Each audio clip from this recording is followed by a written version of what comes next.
Tall and stark stood the fortress of Swanstone, its steep battlements, overtopped with moss and seaside centauri, tumbled towards the shore. Beyond the ramparts shivered an agitated sea.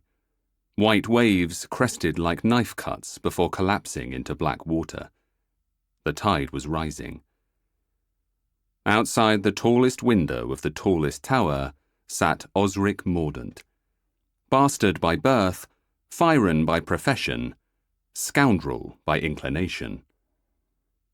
Inside the tallest window of the tallest tower sat Aurienne Farim, respected Haelan, preeminent scholar and champion of moral good. Once upon a time, Osric had regarded Farim as purely functional, as a means to an end whose sole merit was that she was the only one who could heal his disease. He had considered her haughty and cold, insufferably high-handed, and, most damning of all, pretty at best. He had thought he hated her. He had been wrong. He had been wrong about many things. Farim asked, "Is something the matter?" Osric shook his head, but it was a lie. Something was the matter. He was falling for her. Thrilling. Sickening. He held the truth unspoken. He tasted it on his tongue. The sun rose like a lover, languid and sublime, and ambered the sea.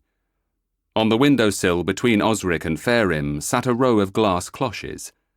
The plants therein, specimens of medicinal plants and rare orchids, caught the dawn on petals of apricot and white. The shadows that protected Osric from detection by patrolling wardens shrank. Farim, always the sensible one, Farim, said, "Shouldn't you be going?" Osric said, "I ought to. I'll send my Deafold to you in a few days to make arrangements for the fair wonder." "Thank you again for everything."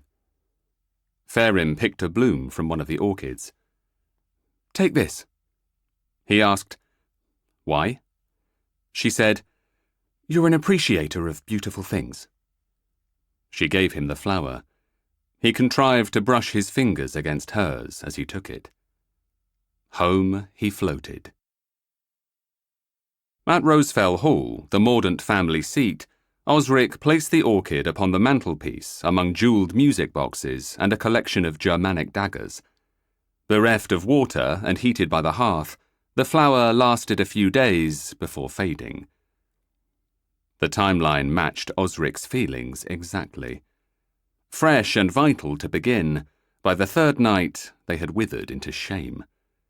He studied the flower's remains with a drink in one hand and a whetstone in the other. A Fyren in love with a Haelan. Absurd. Farcical. Impossible. He was a fool. He was a cretin. He was the author of his own misery. Gods save him. Gods save him, please, he added as an afterthought. The gods were unresponsive, which was fair.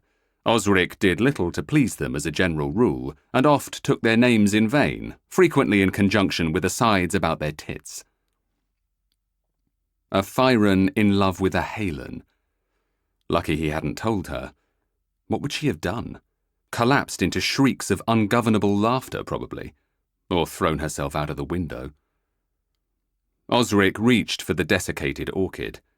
He caught sight of the Tarkin on his open palm as he did so, the red hellhound skull that branded him a member of the Fyren Order. The skull grinned at him. Normally he wielded his Tarkin with pride. It had been earned through decades of sweat and blood, and gave him his power. Tonight, however, the fanged grin mocked him. It reminded him that, upon her palm, Farim bore a white swan, the Tarkin of the Haelan Order, and that the two could never meet.